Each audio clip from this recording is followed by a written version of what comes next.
Hello दोस्तों, तो आज की मैं इस वीडियो में एक्सप्लेन करने वाला हूँ डेमिगोड रियल्म के न्यू एपिसोड को। अगर आपने इसका अभी तक पार्ट 1 नहीं देखा है तो लिंक डिस्क्रिप्शन में होगा, जाकर चेकआउट कर लेना। तो जैसे कि हमने पिछले एपिसोड में देखा, साओ गोंगजी अपने रिलेटिव से मिलने के लिए उसके घर आ चुका था। इसके बाद वो एक सीक्रेट प्लेस की तरफ चला जाता है जहाँ पर उसको मालूमात हो चुका था कि जिया चुन कुछ गड़बड़ करने के लिए जा रहा है। और हमने नेक्स्ट सीन में यह भी देखा था उस गर्ल और सीरियल किलर के दरमियान फाइट शुरू हो चुकी थी, पर फाइट के दौरान वो गर्ल काफी ज्यादा इंजर्ड हो गई थी और वो सीरियल किलर मौका देखकर उस पर अटैक करने ही जा रही थी, लेकिन बीच में साओ गोंगजी आ चुका था और वहां पर अपनी एक सीक्रेट टेक्निक को परफॉर्म करने के साथ उसको काफी ज्यादा इंजर्ड कर देता है। और हमने एपिसोड के लास्ट में यह भी देखा था कि जिया चुन को बुक ऑफ कॉन्ट्रैक्ट को हासिल करने के लिए ब्लड सेक्रीफाइस की जरूरत थी और उसने ब्लड सेक्रीफाइस के लिए अपने रिलेटिव का ही खून कर दिया था, जिसके बाद साओ गोंगजी गिरते हुए बुक का एक पेपर हासिल कर लेता है। अब आगे तो नेक्स्ट एपिसोड की शुरुआत में यानर साओ गोंगजी से कहने लगती, उठो, यहाँ मरने का इरादा है क्या? इसके बाद साओ गोंगजी काफी मशक्कत के बाद वहाँ पर उठ ही गया था और वहाँ पर उसकी थोड़ी सी हालत खराब ही थी, लेकिन यानर उसको धमकाते हुए कहने लगती, जल्दी बता बुक ऑफ कॉन्ट्रैक्ट तुम क्यों चाहते हो? जो सुनकर साओ गोंगजी कहता, जिया चुन बुक ऑफ कॉन्ट्रैक्ट के लिए तुमने मेरे साथ ऐसा क्यों किया? लेकिन यानर उसकी ऐसी हालत को देखकर कहती, तुम्हारे साथ वहाँ पर क्या हुआ था? तभी पीछे से एक लेडी कहती, यानर किचन में जाओ, मोम की गर्मी से बचने में मदद करो, साथ ही खाना लगभग तैयार हो चुका है तो यहाँ पर लेके भी आ जाना।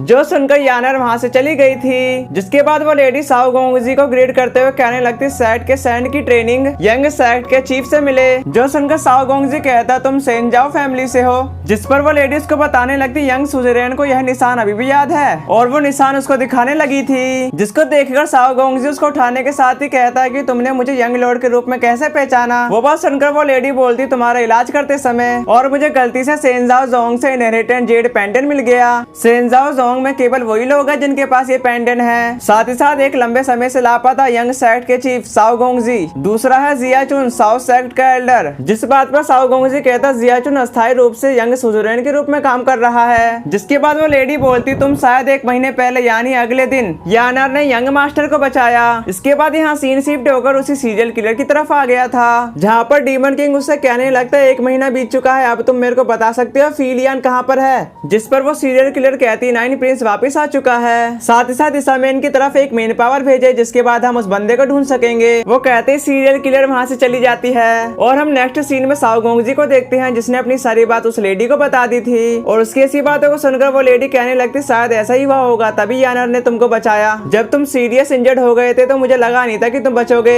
फिर भी तुम बच गए, लेकिन इसकी एक कीमत चुकानी पड़ी। तुम्हारे अंदर से इल्यूमिनेशन की पावर गायब हो चुकी है। अब बाहर हर कोई सोचेगा कि साओ गोंगजी मर चुका है। यदि जोंगमैन के बाकी क्लैन नहीं जानते कि आप जीवित हैं तो यही तुम्हारे लिए अच्छा होगा, और जब तुम अपनी रियल पावर को हासिल कर लोगे शायद मैं तब तक जिंदा रहूं। तभी साओ गोंगजी कहता, मैं तो आम सा स्टूडेंट हूँ और मैंने तो कुछ भी नहीं किया। जबकि दूसरी तरफ यानर खाना लाने के साथ ही कहती, गरम गरम, यह काफी ज्यादा गरम है। जिसके बाद वो अपनी मोम से कहती, कैसा चल रहा है? क्या उस लड़के ने सब कुछ बता दिया? वह इतनी आसानी से इस तरह की बात को नहीं बताएगा। अब इसको मेरे को देखने दो, तुमको मैंने बचाया, मैंने तुमको बचाया, हिसाब बराबर, तो शांति से बता दो। तभी वो पीछे से लेडी कहती, यानर रुको, वह तुम्हारा ब्रदर है, मेरे को तुमसे इसे छुपाना नहीं चाहिए था। जो सुनकर यानर तो काफी ज्यादा हैरान हो चुकी थी, जबकि वो लेडी कहती, बुक ऑफ कॉन्ट्रैक्ट का छीनने का मकसद इसलिए नहीं है कि बुक इम्पोर्टेंट है, लेकिन इसे तुम्हारे ब्रदर की खबर को बदलने के लिए कहा। यह सिर्फ तुम्हारी मोम जानती थी और उस समय तुम्हारा ब्रदर जब खो गया था तुम काफी ज्यादा रो रही थी, तो जब तक तुम्हारी मोम को पता चलेगा जब तक वो खबर पूरी तरीके से फैल चुकी होगी। अब तुम्हें बुक ऑफ कॉन्ट्रैक्ट को ढूंढना होगा। साथ ही साथ इस बार की न्यूज काफी ज्यादा निराशाजनक है और तुम्हारे फादर वो तुमको काफी ज्यादा पसंद करते थे। उसकी ऐसी बातों को सुनकर साओ गोंगजी मन में सोचने लगा था, मैंने इससे कब प्रोमिस कर लिया। तभी वो लेडी इसको इशारों में बताने लगती, यंग मास्टर के लिए यह सबसे अच्छी चॉइस है और यंग मास्टर की रियल आइडेंटिफाई कोई भी नहीं जानता। और मुझे धमकी देना बंद करो यंग मास्टर, ध्यान से सोचो इस बात पर। अगर वो जान गए कि साओ गोंगजी अभी तक जिंदा है तो तुम तुरंत मारे जाओगे। इसी के साथ ही यानर उसको गले लगाने के साथ ही कहती, तुम उस रात फुमोटान में क्या कर रहे थे? जो सुनकर साओ गोंगजी उसको बताने लगता, मुझे बताया गया था कि बुक मेरे रिलेटिव के बारे में है। वो सुनकर यानर उससे रोते हुए कहने लगती, मुझे माफ कर दो। जबकि दूसरी तरफ वो लेडी सोचने लगी थी, यह वर्ल्ड बिना आवाज का है पर ये कब तक चलेगा। तभी हम नेक्स्ट सीन में साओ गोंगजी को देखते हैं जो कहीं और जा रहा था। इसी के साथ ही वहाँ पर वो कुछ सोचने लगता है, जहाँ पर वो लेडी कहती है, मेरे हस्बैंड का गिलास है, साथ ही अपनी इमेज को बदलने के लिए इसको पहनो, जिसको साओ गोंगजी ने पहन लिया था। तभी यानर उससे कहने लगती, उठो, कहाँ खो गए? लगता है तुम्हें अभी इसकी आदत नहीं हुई है। जो सुनकर साओ गोंगजी कहता, सही बात, मुझे अभी इसकी आदत नहीं हुई है। तभी यानर उससे कहती, मेरी मोम ने मुझसे तुम्हारे लिए इंतजाम करने को कहा था और और इस बार हम जोंगडू जाएंगे। साथ ही साथ मैं फीनिक्स फोर्स की सक्सेसर की तलाश कर रही हूँ, पर रूमर यह है इस एबिलिटी वाले पर्सन जिसके पास तालिस्मान होगा जो लोगों की सोल पावर को न्यू शेप देने में मदद कर सकता है। और तभी हम उनके पीछे एक ईवल पर्सन को देखते हैं। तभी दूसरी तरफ साओ गोंगजी कहता है लेकिन चाइना बहुत बड़ा है, हम इस मिस्टीरियस पर्सन को कहाँ ढूंढेंगे। जिसके जवाब पर यानर उसको बताने लगती है कुछ समय पहले सेंट्रल सिटी में हमेशा से यंग वुमेन रहस्यमय तरीके से गायब हो रही हैं, पर जोंगडू पेट्रोल टीम इसके बारे में कुछ भी नहीं कर सकी। जिसके बाद एक बाउंटी नोटिस जारी किया गया जिसमें रहस्यमय तरीके से गायब होने के मामले को बीच में ही रोक दिया गया। साथ ही रूमर यह भी कहते हैं फीनिक्स फोर्स का डिसेंडेंट और हाल ही में हुआ इस तरह के केसेस यूनिवर्सिटी में होते रहते हैं और ज्यादातर केसेस जोंगडू यूनिवर्सिटी से आते हैं। जिस पर साओ गोंगजी कहता अच्छा तो हम फिर जोंगडू यूनिवर्सिटी में कैसे पहुंचेंगे। जिसके जवाब पर यानर कहती मोम ने पहले ही इंतजाम कर दिए हैं। इसके बाद यहाँ सीन शिफ्ट होकर जोंगडू यूनिवर्सिटी की तरफ आ गया था जहाँ पर यानर कहती चलो कल रिपोर्ट देने का दिन है लेकिन उससे पहले हम अंदर जाएंगे। जबकि दूसरी तरफ साओ गोंगजी तरह सारा सामान देखकर कहने लगता क्या ही जिंदगी है, मुझे ये सब बोझ उठाना होगा। साथ ही यानर कहती मुझे उम्मीद नहीं थी जोंगडू यूनिवर्सिटी की सिक्योरिटी इतनी हाई होगी। अभी तो 7 बजे है, यूनिवर्सिटी में वहाँ पर कोई भी नहीं घूम रहा होगा। दूसरी तरफ साओ गोंगजी कहने लगता यानर मेरा इंतजार करो। तभी उसका एक बैग गिर गया था जिसको उठाने के साथ ही वो कहता मैं उसका ब्रदर नहीं हूँ, मैं तो बस उसका एक कलीग बन गया हूँ जिसको संभालना काफी ज्यादा मुश्किल है। अब ये कहाँ चली गई। तभी हम उस ईवल पर्सन को देखते हैं जिसको सेंस करने के साथ ही साओ गोंगजी कहता ये अजीब सी फीलिंग कैसी महसूस हो रही है। जिसके बाद उसको कोई पीछे से कहता मुझे ढूंढ रहे हो। जिसको साओ गोंगजी डरने के साथ ही कहता यह पुराने जमाने का मारने का तरीका है, क्या यह मेरे साथ ही होना था। तभी वो देखता है कि उसकी तरफ एक हाथ बढ़ रहा है जिसे देखकर वो काफी ज्यादा डर गया था। लेकिन दूसरी तरफ यानर हंसने के साथ ही कहती आखिरकार तुम डर गए। लेकिन वहाँ पर साओ गोंगजी को कुछ दिखाई देता है जिसको वो यानर को बताने की कोशिश करता है पर वो नहीं सुनती। जो देखकर साओ गोंगजी कहता वहाँ से हटो। इसी के साथ ही साओ गोंगजी को एक पावरफुल अटैक लग गया था जिसे देखकर यानर कहने लगती क्या तुम ठीक हो। जो सुनकर साओ गोंगजी कहता हाँ मैं ठीक हूँ। तभी दूसरी तरफ हम एक डिमोनिक गर्ल को देखते हैं लेकिन यानर काफी गुस्से में उससे कहने लगती तुम्हारी हिम्मत कैसे हुई मेरे ब्रदर को हिट करने की। इसी के साथ वो अपनी स्पिरिचुअल सोर्ड को बाहर निकालने के साथ उससे फाइट करने लगती है जिसको डिमोनिक गर्ल बड़े आसानी से डॉज कर लेती है। जिसके बाद यानर ने उस पर एक स्लैश अटैक कर दिया था जिस पर वो डिमोनिक गर्ल डॉज करने के साथ उस पर एक अटैक कर देती है, पर उस अटैक को यानर ने वक्त रहते ही ब्लॉक कर दिया था और उस पर एक जोरदार हिट करके काफी ज्यादा दूर कर देती है। इसी के साथ वो डिमोनिक गर्ल काफी गुस्से में उस पर एक जोरदार अटैक कर दिया था पर यानर उसको बड़ी आसानी से डॉज कर लेती है। तभी दूसरी तरफ साओ गोंगजी भी उस पर धीरे धीरे बढ़ रहा होता है जो देखकर वो डिमोनिक गर्ल एक स्माइल के साथ पीछे हटने लगती है। साथ ही साथ उसने अपने एक सीक्रेट वेपन से उस पर अटैक कर दिया था जिसको देखकर यानर ने उस अटैक को ब्लॉक कर दिया था। देन वो काफी गुस्से में उस पर अटैक करने के लिए चली जाती है। इस बार उसके अटैक को डॉज करने में डिमोनिक गर्ल को काफी ज्यादा परेशानी का सामना करना पड़ रहा होता है लेकिन यानर ने उस पर एक जोरदार अटैक करके उसे काफी ज्यादा इंजर्ड कर दिया था। इतनी ज्यादा मार खाने के बाद वो डिमोनिक गर्ल वहाँ से भागने लगती है जो देखकर यानर भी उसका पीछा करने लगी थी।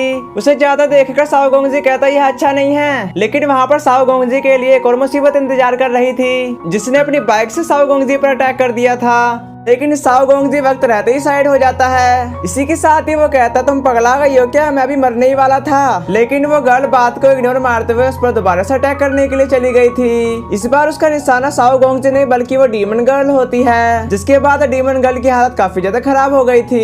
ये देखकर वो अपनी पावर को एक्टिवेट करने के साथ ही कहने लगती मैं दोनों को अकेले नहीं संभाल सकती इसलिए मेरे को जल्दी ही निकलना होगा। उसको भागता देखकर साओ गोंगजी भी उसका पीछा करने लगता है पर बीच में ही रुक गया था क्योंकि वो डीमन गर्ल वहाँ से काफी तेजी में चली जाती है। जबकि दूसरी तरफ साओ गोंगजी कहने लगता कितनी बेवकूफ है ये, अगर मुझ में इल्यूमिनेशन की पावर ही नहीं है तो मैं क्या ही कर सकता हूँ और मैं यहाँ पर यह भी नहीं जानता कि ताकियान का क्या हुआ। तभी वो बाइक राइडर काफी तेजी से साओ गोंगजी की तरफ आते के साथ ही अपनी बाइक को वहीं पर रोक देती है और वो फ्लेक्स करते हुए कहती हेलो हैंडसम मेरा नाम किंग यू है। जिसके बाद साओ गोंगजी अपना हाथ बढ़ाने के साथ ही कहता मेरा नाम साओ गोंगजी है, देन मुझको बचाने के लिए तुम्हारा शुक्रिया। जिसके साथ ही वहाँ पर एक पावरफुल वेपन उनके सामने से ही निकल गया था। तभी यानर आते के साथ ही उसका हाथ हटाते हुए कहने लगती तुम यहाँ क्यों हो। जो सुनकर किंग यू उसको बताने लगती मैं यहाँ क्यों नहीं हो सकती। तभी दूसरी तरफ साओ गोंगजी उनकी ऐसी बातों को सुनकर कहता शायद वे एक दूसरे को जानते हैं। जिसके बाद यानर उस गर्ल से कहती तुम्हें उससे क्या लेना देना है। ये बात सुनकर किंग यू कहती तुमको लगता है कि मेरे को उनसे लेना देना होगा।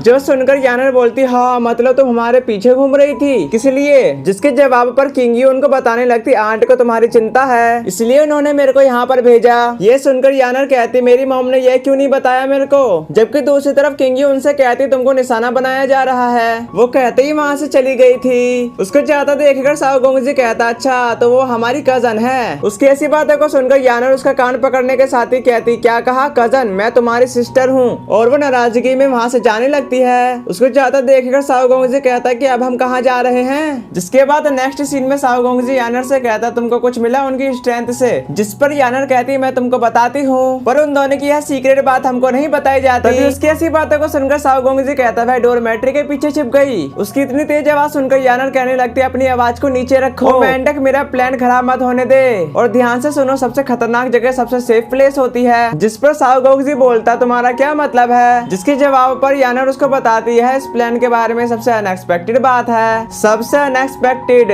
उसकी ऐसी बातों को सुनकर साओ गोंगजी कुछ देर सोचने के बाद कहता यह सचमुच में अनएक्सपेक्टेड है, वहाँ पर दुनिया भर के लोग होंगे। तभी यानर साओ गोंगजी से कहने लगती तुम्हें पता नहीं हमारे घर के अंदर और बाहर ये सब बुढ़िया का काम है और वो रहने की भी जगह अच्छी नहीं है। सिर्फ बिग सिस्टर को अकेले रीड करने के लिए इस बार की ट्यूशन फीस तुमको देनी होगी। हालांकि इस मुसीबत को सुलझाया जा सकता है लेकिन खाने पीने का खर्चा हमको ही तय करना होगा। लेकिन तुम चिंता मत करो, कॉलेज से पहले ही मैंने इंतजाम करवा दिए हैं। साथ ही तुम्हारे पार्ट टाइम जॉब काफी आरामदायक होगी। इसके बाद यहाँ सीट शिफ्ट होकर कॉलेज की तरफ आ गया था जहाँ पर यानर लाइब्रेरी की बुक धर रही थी। जबकि नेक्स्ट सीन में हम साओ गोंगजी को देखते हैं जो एक होटल के बाहर खड़ा था जहाँ पर वो कहता कि यानर काफी ज्यादा तेज है। ऐसा कहना डरावना है पर यह काफी ज्यादा डरावना है। यानर तुम्हारे लिए काफी ज्यादा मुश्किल होने वाली है। दूसरी तरफ यानर छींकने के साथ ही कहती कौन मेरे बारे में सोच रहा है। जिसके बाद साओ गोंगजी कहने लगता चूहे सारे भाड़ में जाओ, अब से यह शुरू होता है, पर मैं फीमेल डोरमेट्री मैनेजर हूँ। तभी वो एक गर्ल के पास जाकर उससे कहता रुको मैं तुम्हारी मदद करता हूँ। इसी के साथ ही वो उसको उठाकर उसके कमरे में ले आया था। तभी साओ गोंगजी अपना सारा काम करने के बाद ही कहने लगता आखिरकार मेरा फर्स्ट डे खत्म हुआ। और वो वहाँ पर जाने के साथ ही पोस्टर को देखने लगता है। उसको देखने के साथ ही कहने लगा था आज रात ओरिएंटेशन पार्टी है और हम किसी को भी बुला सकते हैं। जिसको रीड करने के बाद ही वो यानर को कॉल करने लगता है। जबकि यानर कहने लगती है अब कौन है, लेकिन साओ गोंगजी वहाँ पर उसको वीडियो कॉल के जरिए बताने लगता है वहाँ देखो वहाँ इस पर। जिसको देखकर यानर कहती आज रात 8 बजे ओरिएंटेशन पार्टी है। जिस पर साओ गोंगजी उससे पूछने लगता है क्या तुम फ्री हो। जो सुनकर यानर कहती हाँ मैं फ्री हूँ, चलो हम वहाँ पर चल सकते हैं। ये सुनकर साओ गोंगजी बोलता तो फिर ठीक है। और वहाँ पर फायरवर्क्स पार्टी डांस होने वाला है। लेकिन हम साओ गोंगजी के पीछे किसी को आता देखते हैं जो धीरे धीरे उसकी तरफ ही बढ़ रहा था। तो इसी के साथ ही हमारा ये वाला एपिसोड खत्म हो गया। अगर आपको इसका नेक्स्ट पार्ट भी जानना है तो मेरे को कमेंट कर देना।